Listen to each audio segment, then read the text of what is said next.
Welcome to Bluegrass Brooklyn, our podcast all about the music we love, straight from the Bluegrass Borough of Brooklyn, New York.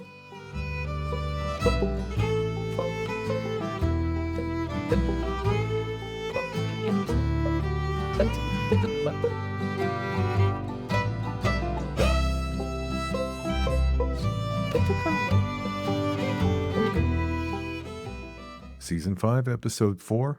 I'm your host, Mike Wilner.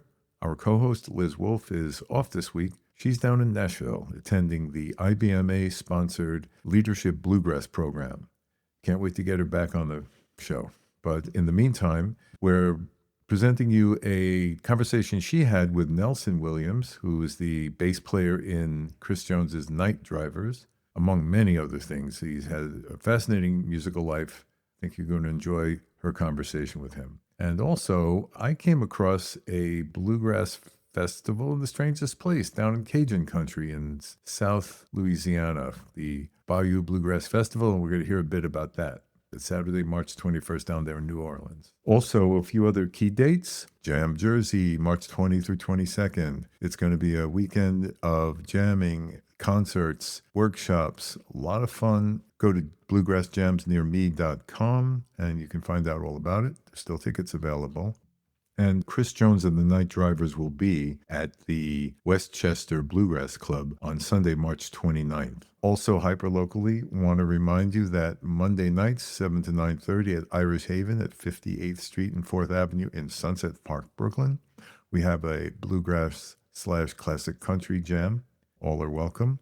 And we're all getting ready. April's going to roll around pretty soon, and we're going to have the Boathouse Jam at Gowanus reopen. In the meantime, please remember to follow us at Bluegrass Brooklyn, Brooklyn spelled BKLYN, Instagram, Facebook, and TikTok. If you have any suggestions or you'd like to offer some ideas for topics or whatever, please reach out to us at mike@bluegrassbrooklyn.com. I promise you we'll respond. So let's get to the interviews. Enjoy, and let's roll.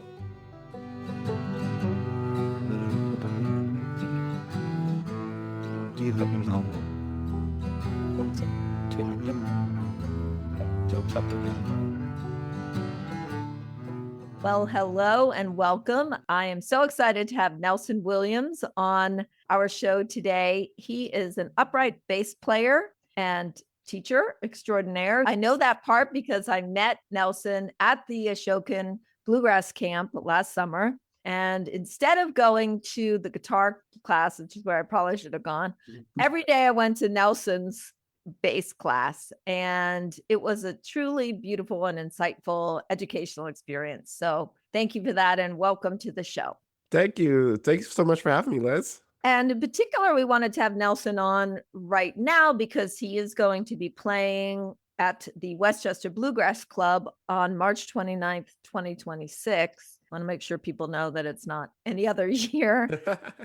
But the Westchester Bluegrass Club near New York City, it's a 3:30 show. So let's start with that. Tell us a little bit about the show and the band that you're playing with and how it came to be that you're here. Yeah, so the band I'll be playing with at the Winchester show is Chris Jones and the Night Drivers. I feel like I can say so much about Chris Jones and that band. Chris has been in the bluegrass scene, making music, I think for now over 30 years. There's been many different iterations of the band. And I feel very honored to be a continuation of all the people who have been part of that amazing group. But the current lineup is, of course, Chris Jones himself on guitar and vocals, Grace Vontoff on banjo, vocals, and an instrument that we just call Myrtle, and then Mark Stoffel on vocals and mandolin. And you on bass. Do you do vocals also? Not with this group. I believe I am such a bass player in a way that I really tend to lean on my skill set for that and quote unquote beg people not to make me sing in a mic. I think it's just one of those things. Perhaps it's just my own personality where I can talk on a mic fine, but singing on a mic is a musical thing that I still feel incredibly timid about at times. And thankfully, Chris does not force me to do that. Well, it is interesting how few bass players are lead people that are standing up there in front of the mic. I mean, Shelby Means comes to mind, Vicky Vaughn, they're right there at singing and at the mic. But other than that, you don't really see it a lot. Is that more of a bass thing or more of a vocal thing, do you think? I think it's a little bit of both. In the jazz idiom, there's a couple of funny, just like kind of talking jazz songs about like, bass players not singing. But perhaps I think maybe it's one of the things where like the instrument itself for a very long time, even till today, is very much seen as supplementary instrument where it is perhaps not something that is looked at as a solo thing by itself, but like is a very huge, some might say even necessary part of building a sound or a band. And I think particularly when you're a bass player, if you're thinking about like a one mic type situation, you're always standing in the back because your instrument is the largest. And I think there's a bunch of different reasons perhaps why bass players aren't always in the front light.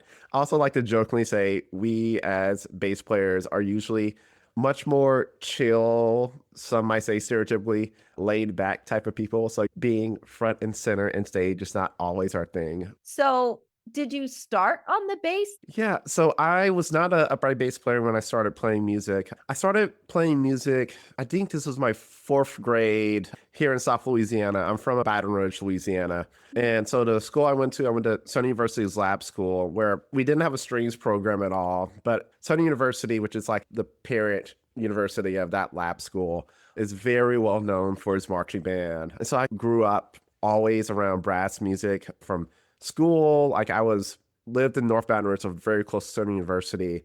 And so when I first started picking up instruments, I actually ended up picking up the French horn. I played it from fourth grade all the way up into high school. And then my junior year of high school, I love telling the story because it really shows how much of a nerd I actually am. I had a schedule conflict with my wind ensemble class and with my Latin class because I studied like Latin, Greek, and like Greek and Roman history when I was in high school as well.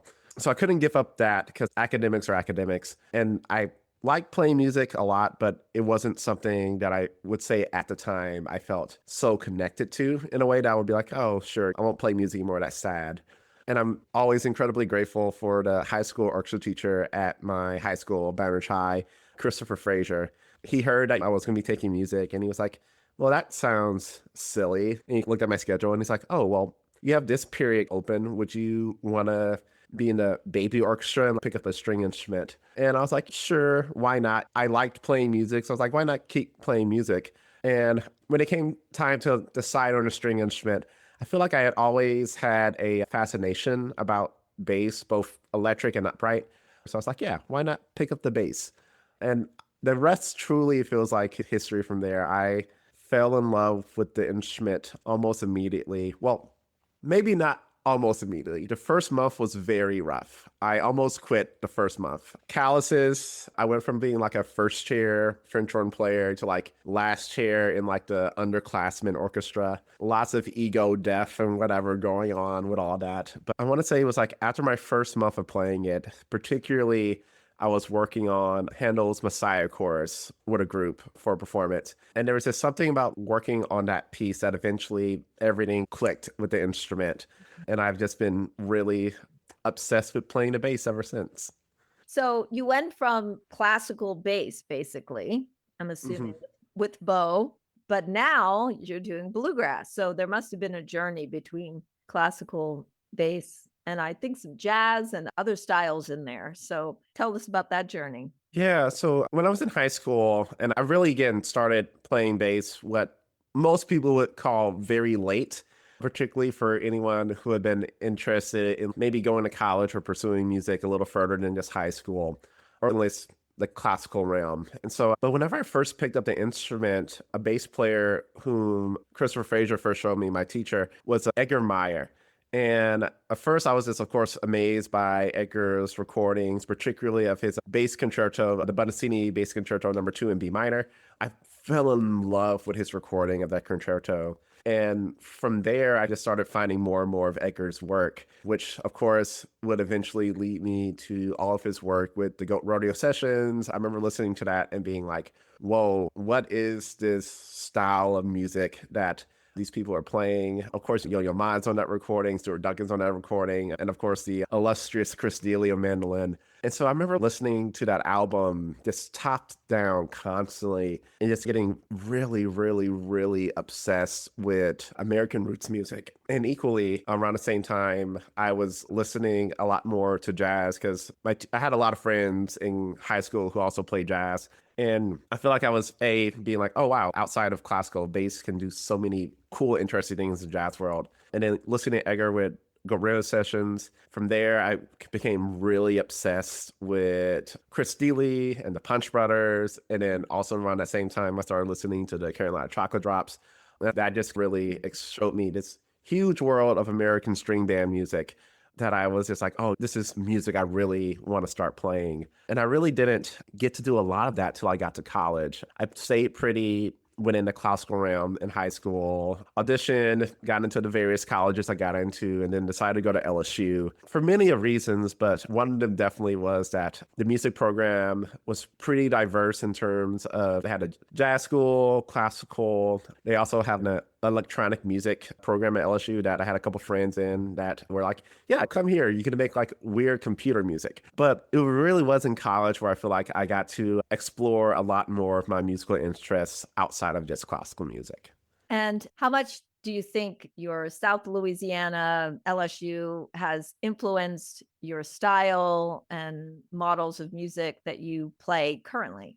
Yeah, I don't think I will ever shake the influences I think South Louisiana and growing up here and being raised here has on how I think view and feel and play music. Even before I started playing instruments, I feel like every spring season I was downtown Baton Rouge listening to the Cajun, Creole, and Zydeco festivals that would be popping up, all the bands that would come through to play those things. Particularly, Baton Rouge has a really, really great local music scene. There's so much great art that happened in Baton Rouge, and I feel very lucky like there were so many great local bands playing all different types of music. And I think a big thing I've always took from playing music where I grew up was that music was a thing that really was part of a fiber of both community and society. I still cannot think of being in a place without music being around or being made somewhere.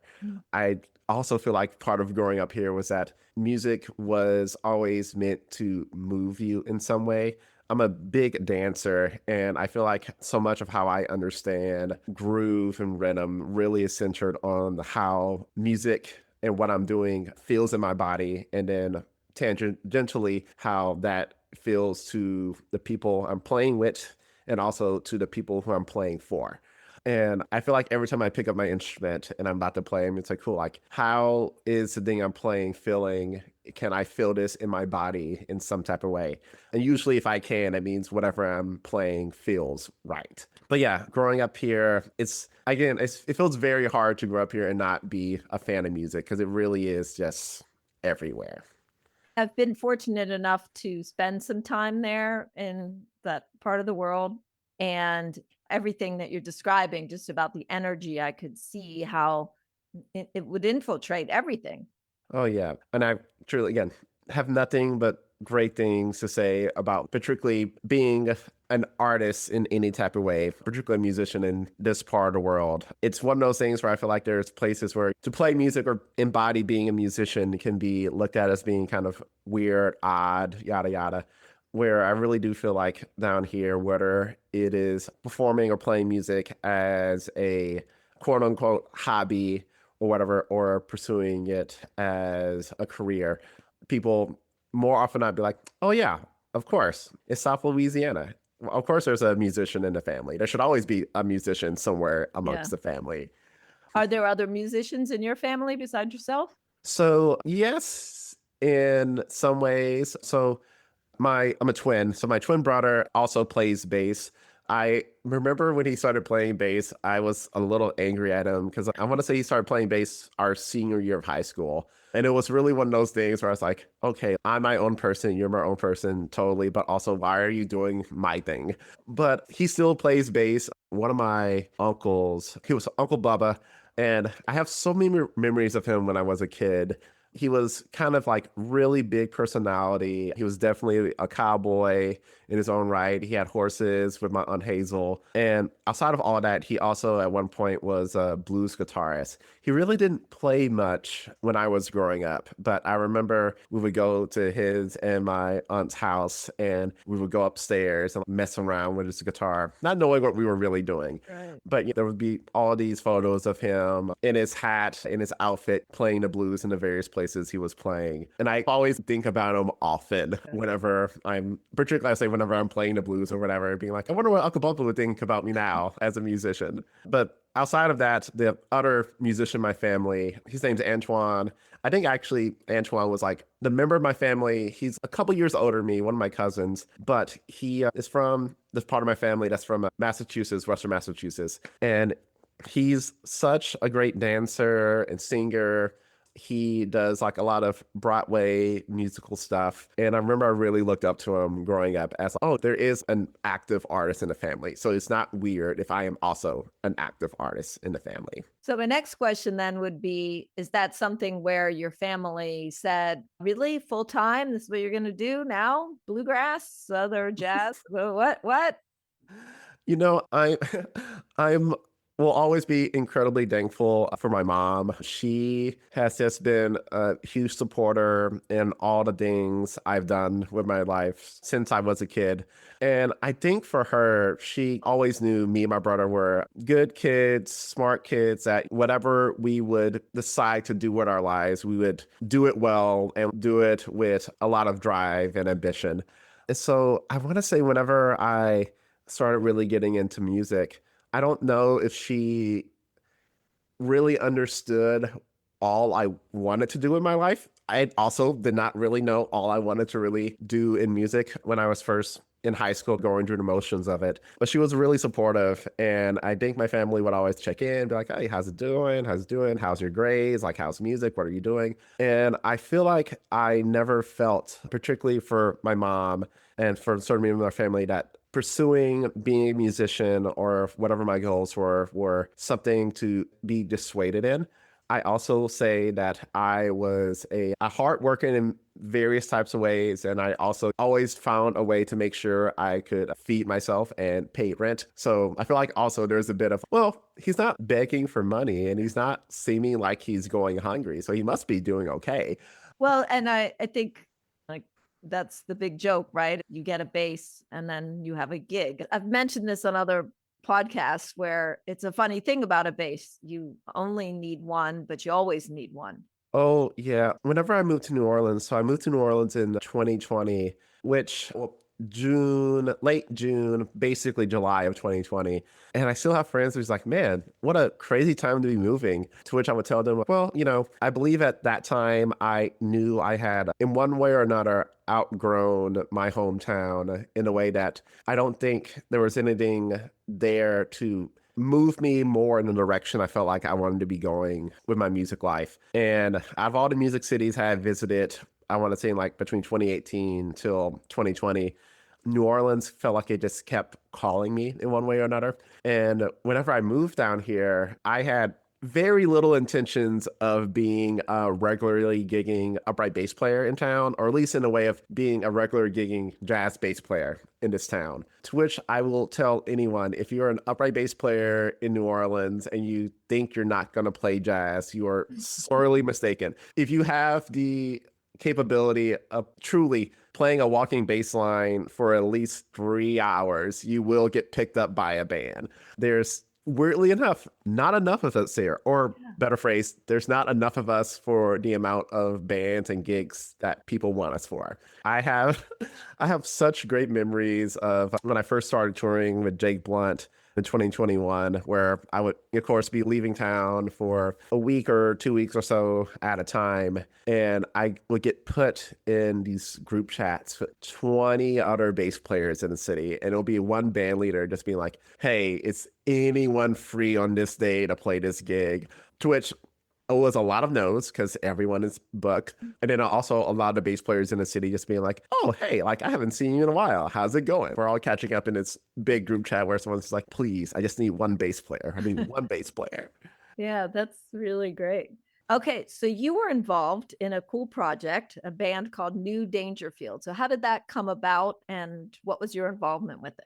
Yeah, so New Dangerfield started with an offer that was made to Trey Wellington, a phenomenal black banjo player, the 2024 Steve Moore Banjo Prize winner. But Trey was asked by IBMA, the International Bluegrass Music Association, to put together a band of shredders for a show at the Red Hat when IBMA was still in Raleigh.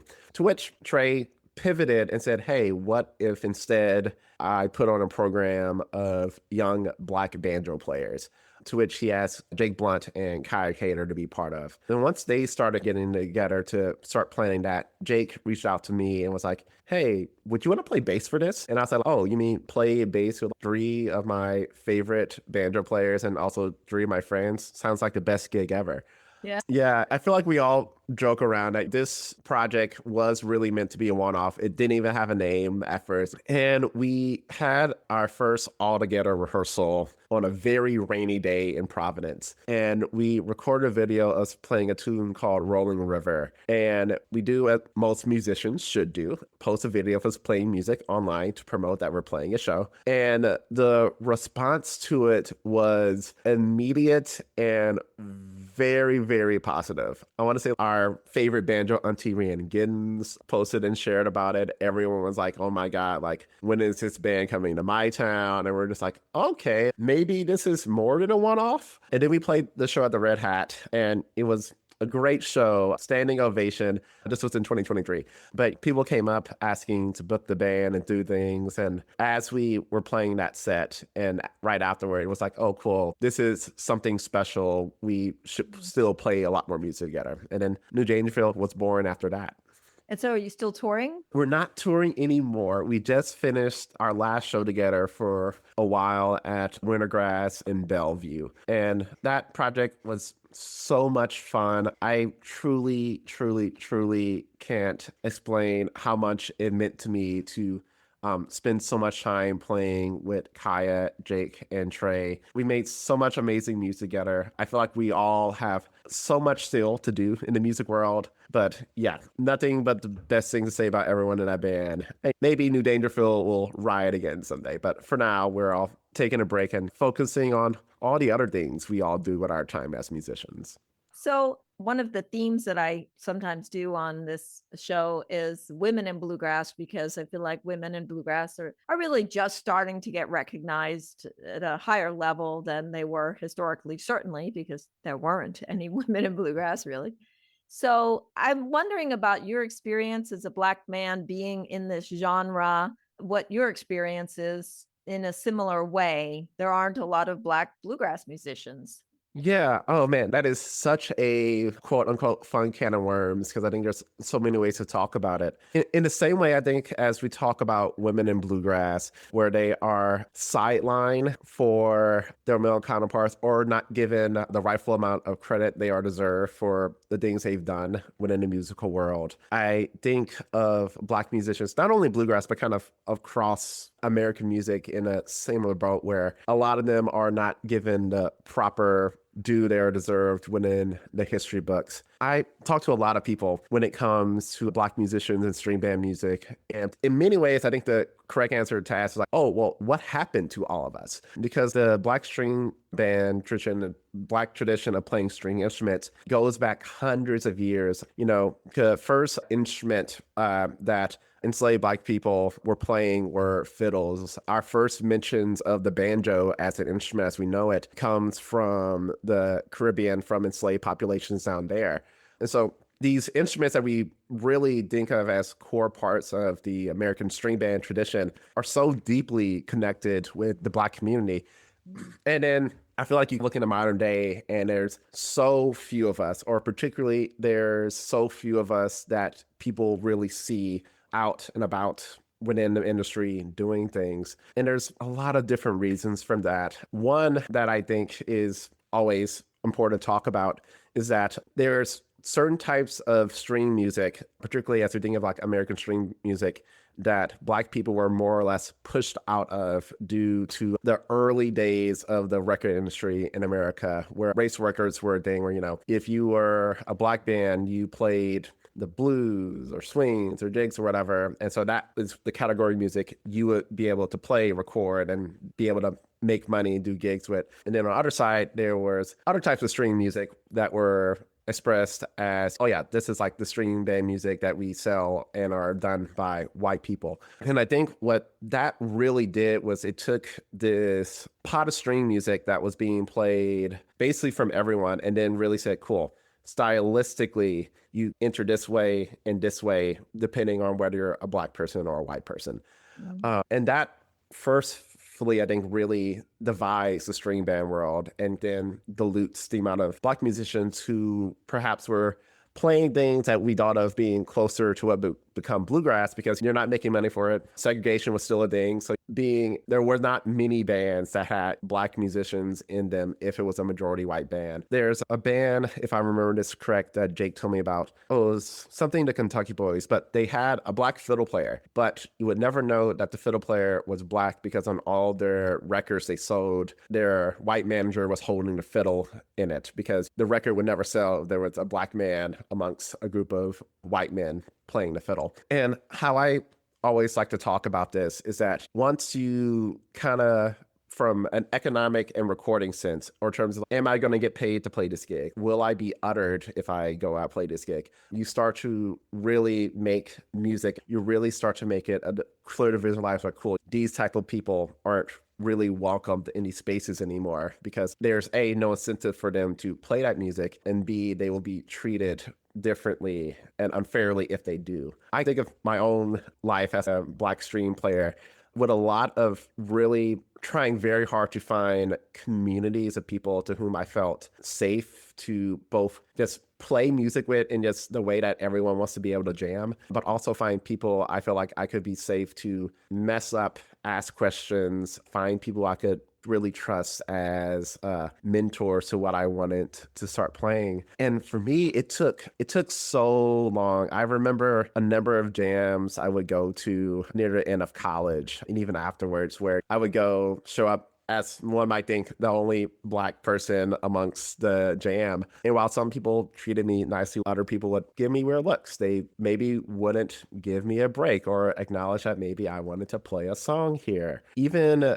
here in New Orleans, I have memories of going to a jam where all the musicians who knew me were amazing, welcoming. I love them so much. But then there's a guy who's just here to listen to some quote unquote good old bluegrass music, who is just giving me looks the entire night as if I don't belong there, if I've done some type of bad thing for daring to come and just play bluegrass with the other musicians of my city who are playing bluegrass at this jam. And I think that is always one of the first hurdles for a lot of Black musicians, and I think Black string musicians, is that our first hurdle really is just getting in the door and feeling like we are safe enough to continue doing this music without feeling like we're putting ourselves in danger, or that we will open ourselves up for some level of harm if we keep pursuing this music. And what's so interesting about that is the assumptions that are made that here you are, one of the best bass players. You can come to any of my jams anytime. And then what people are missing out on because they are looking at you through a particular lens or filter where they're saying, what here does not match the other? What's that saying? Which of these is not like the other? The other, yeah. Right. Yeah, so as we say that, I was reading this really amazing book when I was flying to Seattle for Wintergrass this past weekend. It's called Open Water. It's written by a Canadian-British guy named Caleb Nelson. Really, really, really beautiful book. But within it, he has this line that just really stuck with me. And it was like, I have been looked at but never seen, in reference to him growing up as a young Black person in London, being looked at but not seen. And I really took that to heart in so many ways, because I feel like it really felt like a very lived experience for me. I feel like so many people have looked at me, seen me for what my phenotypes are, but have not really seen me as a musician for all the other things I have to offer. Yeah, and that quote has been just stuck in my head since I read it this past weekend. So, first of all, thank you for all of that you shared and being so open about your experience as a Black musician and also just your journey, which has been really fun to listen to. I know you're going to be at the Westchester Bluegrass Club on March 29th at 3:30, March 29th, 2026. Tell us just how we can get in touch with you or find out what you're up to. Yeah, I feel like easily, if you ever want to know what I'm up to, I have a website, nelsonwilliamsmusic.com, that has general ways where you can figure out where I am. I will be updating it more this year, I promise. I have a fun little button on there because my New Orleans friends are always like, hey, where are you? Are you in town? Can you play a gig? And I do have a button that says, is Nelson in New Orleans? I do keep that one up to date more often. But you can find me on my website. I post everything I'm usually doing on Instagram. You can find me at basic spelled BASSIC_Nelson. And yeah, I'm teaching a good amount this year, actually. Later in June, I'll be teaching at Camp Bluegrass Pride, to which, as far as I know, is one of the first queer bluegrass camps to ever exist. And that one you can still sign up for. It's going to be in Astoria, Oregon, which is on the coast of Oregon. It's a beautiful town. There's so many great instructors. My fellow bandmate, Grace Von Hoff, is going to be teaching banjo. There's just so many great musicians who will all be instructors at that camp. And if you just want to spend a week with some very amazing, kind folks playing some really great bluegrass in a beautiful seaport town, come to Astoria, Oregon, and that's going to be in late June. But outside of that, I always play a lot in New Orleans. I'm actually very happy. This year, I get to play both French Quarter Fest and Jazz Fest for the first time, which are arguably two of the biggest festivals that happen in the city. And it's just really great to play your hometowns big gigs. Yes, I want to go to Oregon, but I probably won't be.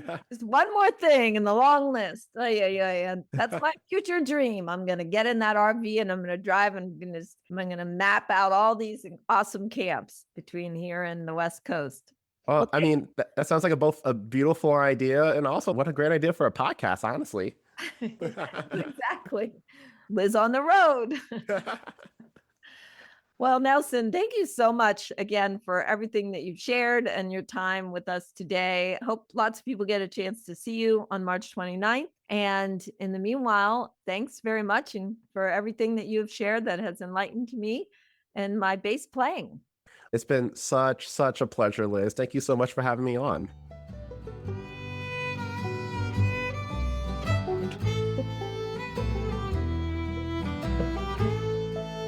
Joni.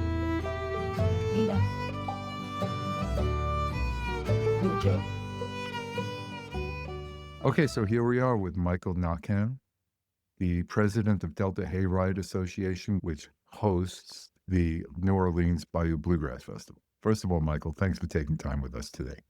Oh, thanks for having me on, Mike. I really appreciate it. Yeah.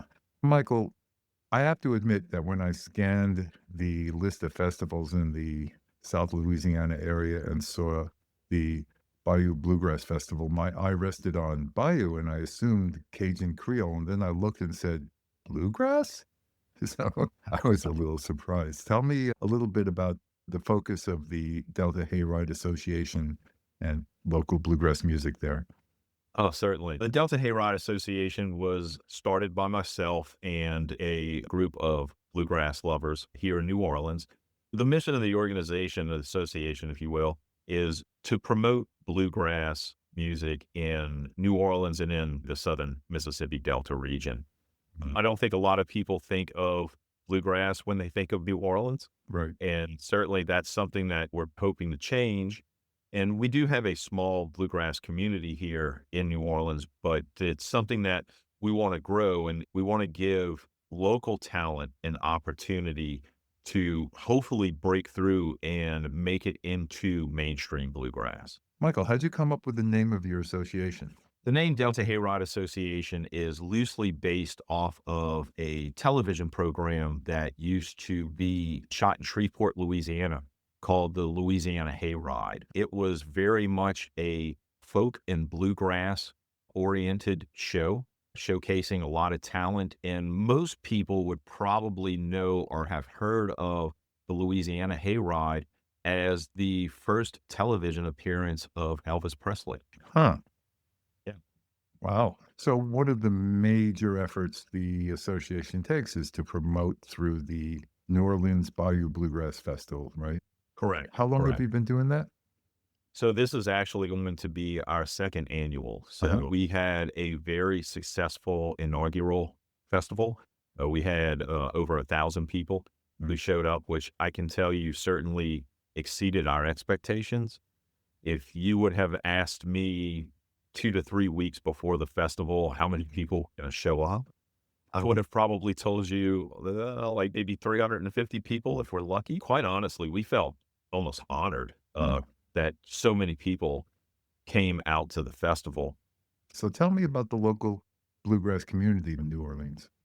Yeah, absolutely. So last year, we actually kicked off our festival with, I would think that the band that is probably most known and predominant with bluegrass in New Orleans, which is the Tanklers. Hmm. They are a really great, fun group of guys. They have their own music. They play the classics, but they also love to take even modern, rock and roll or pop songs and play them in the bluegrass genre. So Uh-huh. they're a really fun group of guys. And, we were really lucky, I think, to be able to pull them in, but they were also excited about it. Once they heard what we were doing, it really wasn't an arm twist to get them to play the festival. The festival is being held on March 21st, I believe.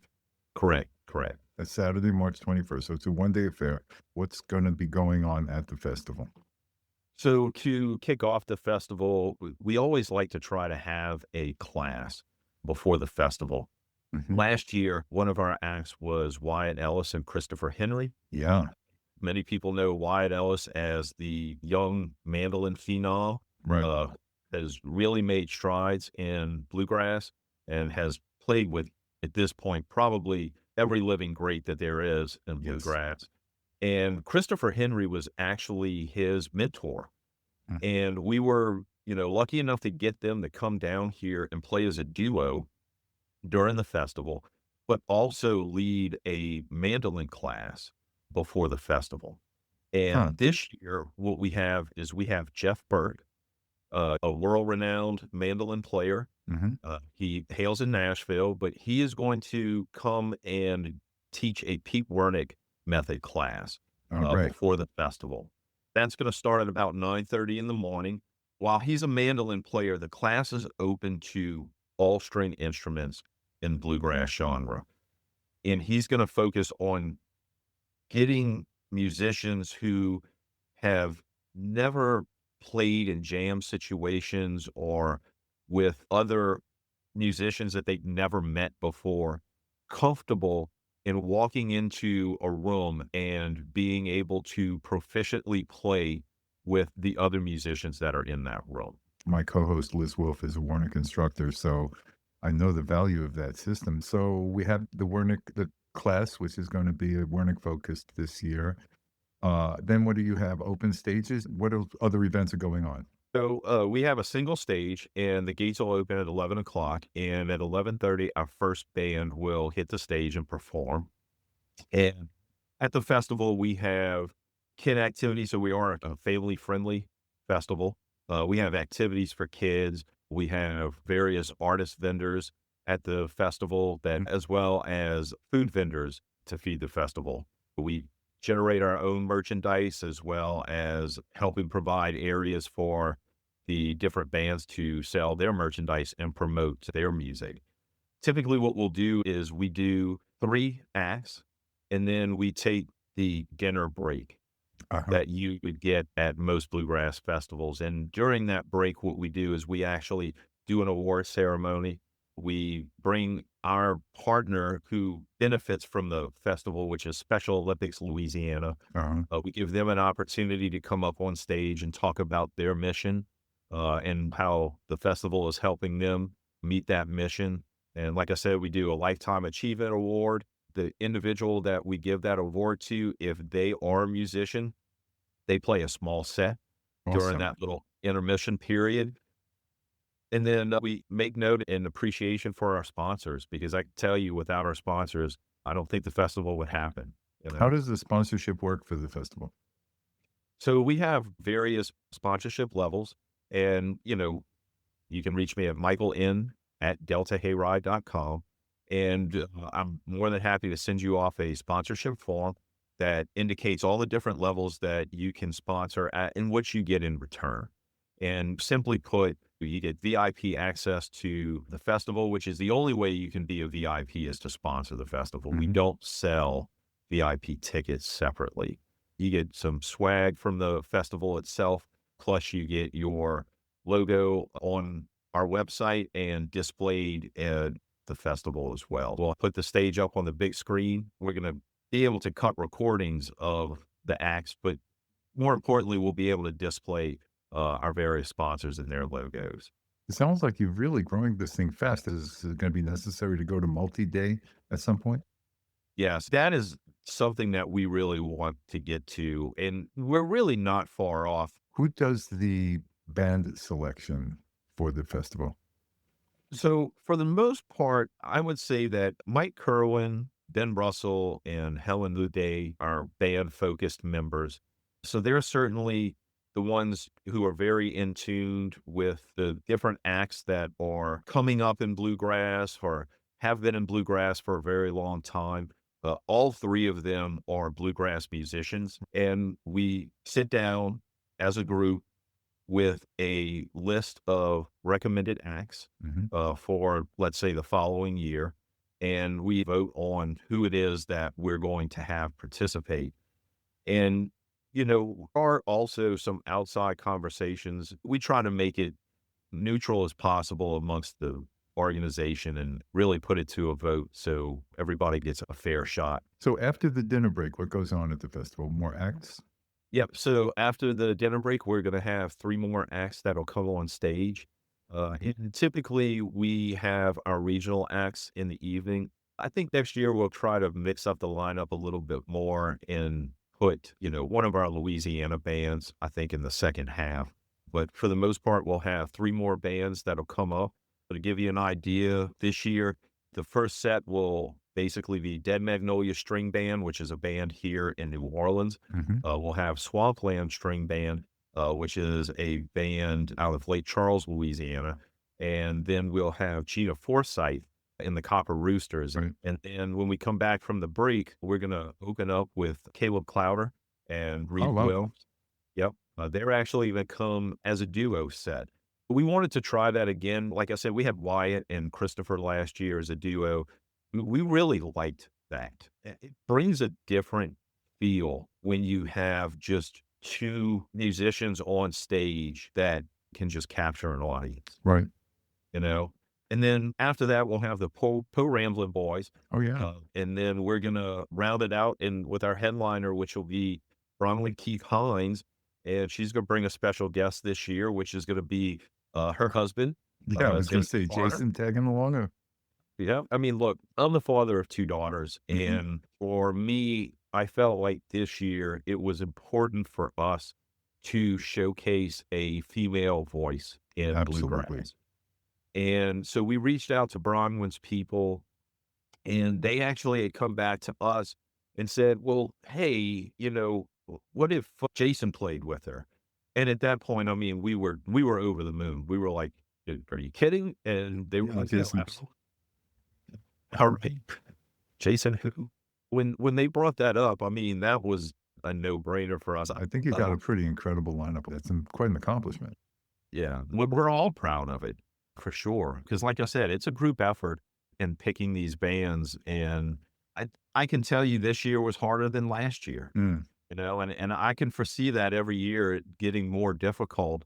That's certainly why we would like to branch out to two nights. That sounds great. Do you have like side things like jams going on or any kinds of informal activities springing up? This year, after the festival, we're going to have a after party and open jam at Carrollton Station, which is a bar down here in New Orleans.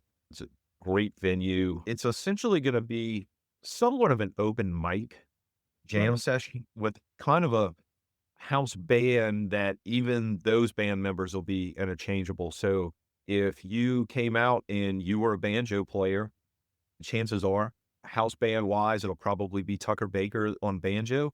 But if you want to sit in on a song, you'll either swap out with Tucker or you'll be up there and we'll have two banjos. Got it. Now that Yeah. sounds like a lot of fun.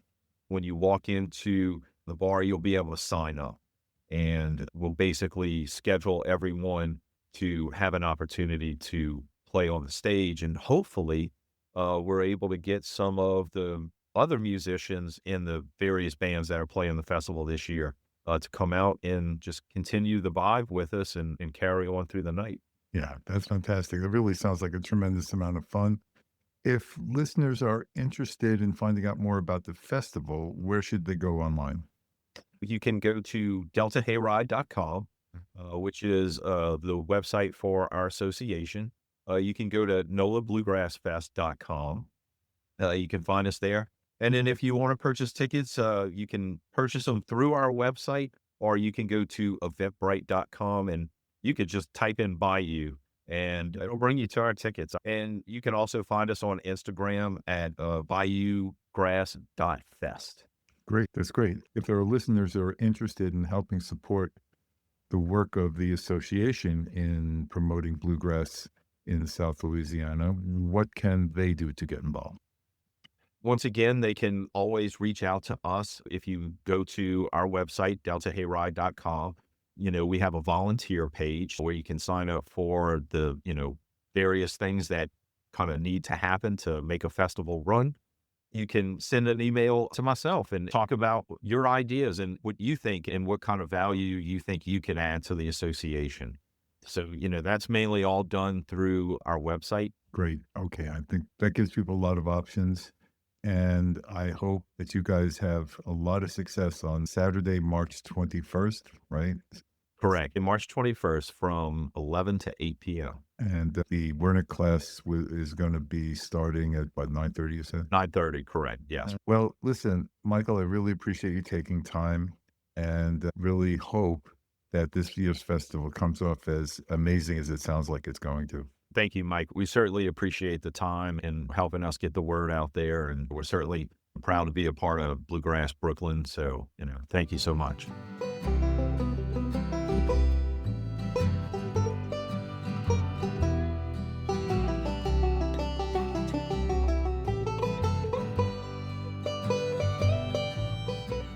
I really enjoyed that conversation with Nelson. The guy is a stellar musician, and I think his musical journey is a great example for any and all of us following his musical heart. And I'm really proud of Michael and the Delta Hayride organization that is supporting and promoting the Bayou Bluegrass Festival. Having someone down there promoting the music and giving artists local and national great opportunities, I think is fantastic. So please remember to follow us at Bluegrass Brooklyn, Brooklyn spelled BKLYN, on Instagram, Facebook, and TikTok. You can reach out to us directly. Just email mike@bluegrassbrooklyn.com. And in the meantime, we look forward to seeing you around the Jam Circle.